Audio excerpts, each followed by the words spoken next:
तो dragon ball super की मांगा का चैप्टर 101 अब पूरी तरह से आ चुका है, जिसका इंतजार तो मुझे बहुत टाइम से था और शायद आप सबको भी होगा, क्योंकि इस चैप्टर में हमें एक नई कहानी या कहूँ नए आर्क को बैठाते हुए दिखाया गया है, जो कि एक नई कहानी की तरफ जा रही है, जिसमें थोड़ा सा सेयामैन वाली बकवास तो दिखाई गई है, लेकिन साथ ही हमें इस चैप्टर के लास्ट में हमें गोकू को हिंट देते हुए दिखाई देता है और ब्रोली वर्सेस वेजिटा भी हमें इसमें देखने के लिए मिलता है, साथ ही बीस्ट गोहान भी। और बीस्ट गोहान के बारे में अब गोकू और वेजिटा को भी पता है, जिसके बारे में ही गोकू कुछ कहता है, जिसे तुम इस चैप्टर में देखोगे ही। और देखो, सुपर हीरो आर्क से जितने भी लोग बोर हो गए थे, वो ये चैप्टर उनको रिफ्रेश जरूर करेगा, ये मैं कहना चाहूंगा। और साथ ही नए आर्क के लिए कई थ्योरीज भी तुम्हारे दिमाग में भर देगा, जिस पे हम आगे वीडियोस लाएंगे। अब देखो, जो भी हुआ है चैप्टर में उसे देखने के लिए हम सीधा चैप्टर की तरफ बढ़ते हैं। और देखो, अगर वीडियो पसंद आई और मेरी नरेशन भी अगर तुम्हें पसंद आए तो प्लीज वीडियो को एक लाइक कर देना और एक बढ़िया सा कमेंट जरूर कर देना, और चैनल पर नए हो तो सब्सक्राइब तो कर ही लेना। तो चैप्टर की शुरुआत कार्मिन और नंबर 15 से होती है, और हम यहाँ देखते हैं कि ये दोनों मैगेंटा के फ्यूनरल से बाहर आ रहे होते हैं। और हमें यहाँ पता चलता है कि रेड रिबन आर्मी पूरी तरह से खत्म हो चुकी है, क्योंकि उनके काफी ट्रूप्स भाग चुके हैं और खत्म हो चुके हैं। लेकिन कार्मिन यहाँ ये सोचता है कि उसके पास अभी भी फंड है रिबिल्ड करने का उस आर्मी को, जिसके चक्कर में वो उसके बारे में सोच रहा होता है। लेकिन वो सोचते हुए ये कहता है कि उसके लिए ये इम्पॉसिबल है कि पिक्लो और गोहान सेलमैक्स को मारने वाले वो अभी भी वहाँ पर है, तो उसके लिए नई आर्मी बनाना बहुत ज्यादा मुश्किल है। अब यहाँ पे कार्मिन और नंबर 15 कैसे बचे थे वो हमें दिखाया जाता है, और हमने पहले भी देखा ही था कि सेलमैक्स के एक्टिवेट होने से पहले ही ये दोनों बेस छोड़कर वहाँ से भाग जाते हैं, जिसकी वजह से ये बचते हैं। अब ये दोनों की कार ट्रैफिक जैम में अटक जाती है, और वहाँ ये देखते हैं कि सेयामैन X1 यानी ट्रंक्स बैंक रॉबर्स बीच रोड पे लड़ रहा है और उन्हें हरा रहा है, जिसे देखकर कार्मिन एकदम सरप्राइज्ड होता है। और वो वहाँ देख रहा होता है कि सेयामैन X1 बस एक ही उंगली से उस रॉबर को बड़े आराम से उसे हवा में उड़ाते हुए वहाँ पीट रहा होता है। और तभी वो गोटेन को भी देखता है, जो कि एक और रॉबर को बैंक से बाहर लात मारते हुए लेके आता है, जिसे देखकर कार्मिन एकदम चौंका हुआ और खुश सा होता है कि उन्होंने कैसे बड़े आराम से इन रॉबर्स को हरा दिया। अब यहाँ हम आगे ही चैप्टर में देखते हैं कि वो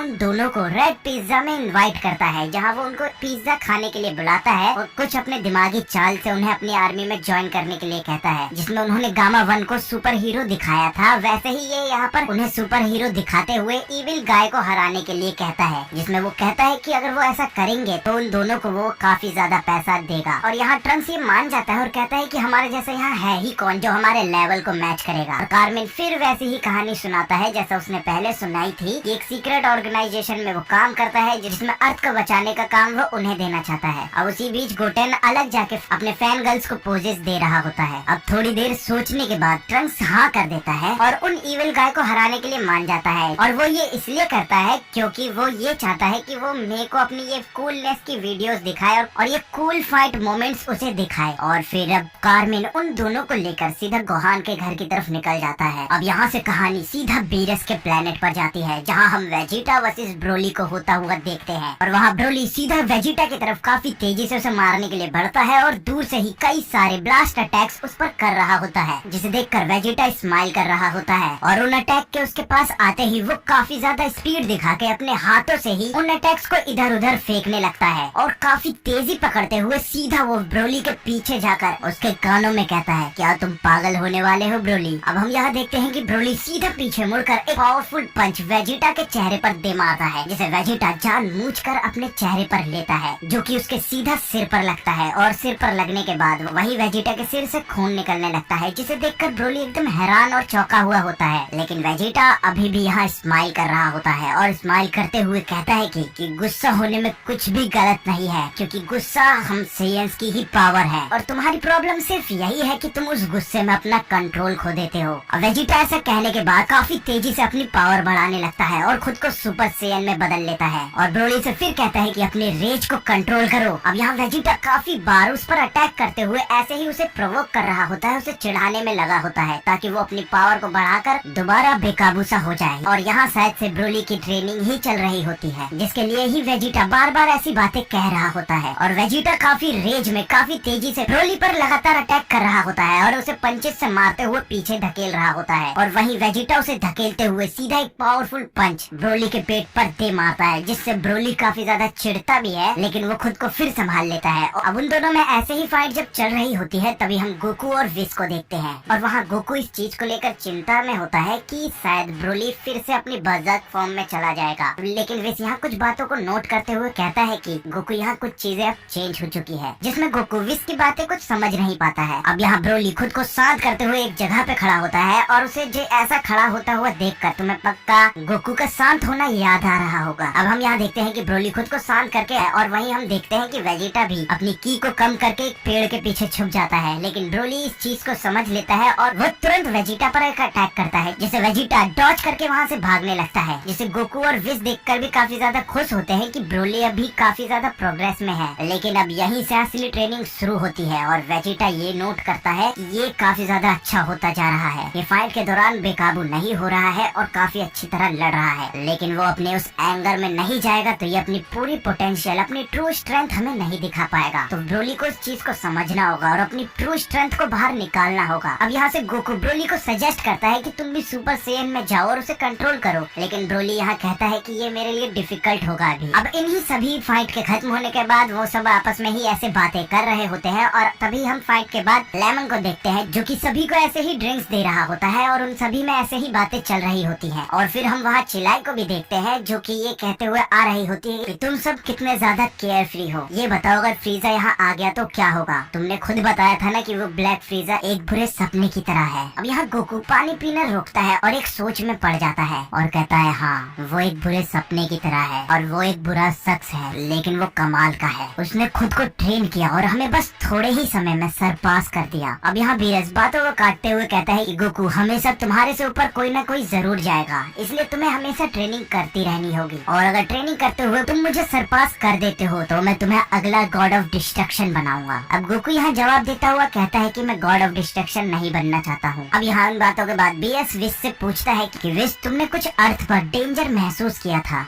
अब विश यहाँ बताने लगता है कि एक सेलमैक्स जैसा पावरफुल मॉन्स्टर वहाँ आया था, लेकिन गोकू के बेटे ने और पिक्लो ने सभी के साथ मिलकर उसे हरा दिया। बीएस अब यहाँ सोचने लगता है कि गोकू का बेटा कौन था। फिर वेजिटा कहता है कि बुल्मा ने कहा था कि गोहान उस समय पर बहुत ज्यादा पावरफुल दिखाई दे रहा था, बल्कि वो इतना ज्यादा पावरफुल दिखाई दे रहा था कि वो कह रही थी कि वो हमें सरपास कर सकता है। गोकू ये चौंक कर कहता है कि वो बस मैं वहाँ पर होता, वैसे मैं एक फाइट के बीच में था जिसमें मैं वेजिटा से लड़ रहा था, तो शायद इसलिए मुझे ये पता नहीं चला। अब वेजिटा यहाँ हंसते हुए कहता है कि हाँ, वो फाइट ना जिसमें तुम मुझसे हार गए थे। अब यहाँ कहानी दोबारा अर्थ पर जाती है और हम गोटेन और ट्रंक्स को वहाँ देखते हैं, जो कि गोहान के घर के पास पहुँच ही चुके होते हैं। तभी गोटेन रियलाइज करता है कि ये जिस एरिया में आया है वहाँ गोहान रहता है। अब वो दोनों यहाँ पर एकदम डर से जाते हैं और चिंता में होते हैं कि उन्हें गोहान ढूंढ न ले, क्योंकि वो स्कूल टाइम पे अपनी हीरोपंती दिखा रहे होते हैं। अब जैसे ही वो सब उस लोकेशन पर पहुँचते हैं, गोटेन और ट्रंक्स काफी ज्यादा डरे हुए होते हैं और वो डर से कार से नहीं निकलते हैं। अब कार्मिन कार से बाहर निकलता है और एक ब्लैंक शॉट हवा में फायर करता है और तभी गोहान वहाँ से काफी तेजी से दौड़ता हुआ आता है और वो आते ही सीधा कार्मिन के बुलेट्स और गन को वहीं छीन लेता है। अब गोहान कार्मिन और नंबर 15 को देखते ही वो उन्हें पहचान लेता है कि इन्होंने ही पैन को किडनैप किया था, जिन्हें देखने के बाद ही वो काफी ज्यादा गुस्से में आ जाता है और तुरंत वहाँ ग्लास को तोड़ते हुए खुद को अपनी बीस्ट फॉर्म में बदल लेता है। और गोहान के इस फॉर्म की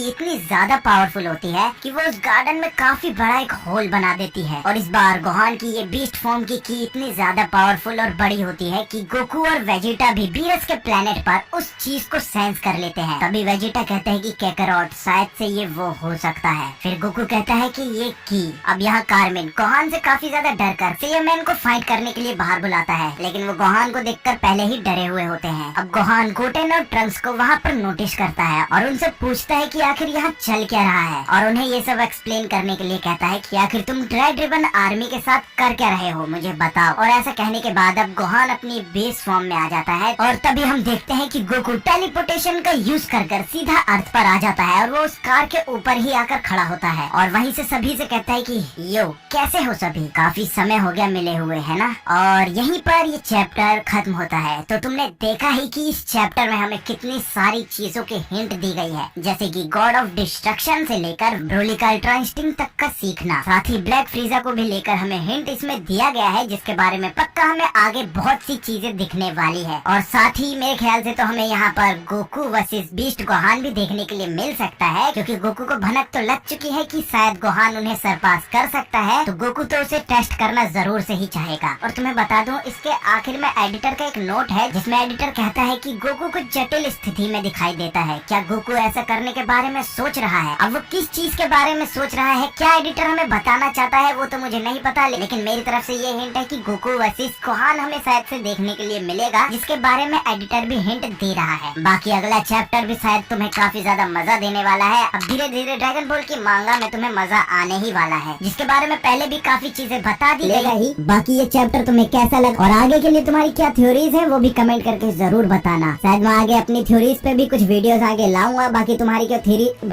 भी क्या थ्योरीज है कमेंट करके जरूर बताना, उन्हें भी मैं वीडियो में इंक्लूड कर लूंगा। और मेरी नरेशन अगर तुम्हें पसंद आई हो तो प्लीज एक अच्छा सा कमेंट कर देना, और वीडियो अभी तक लाइक नहीं किया हो तो प्लीज लाइक कर देना, और चैनल पर नए हो तो सब्सक्राइब कर लो ताकि आगे के भी मस्त चैप्टर्स तुम मेरे इस चैनल पर देख सको। तो मिलते हैं अगली वीडियो में।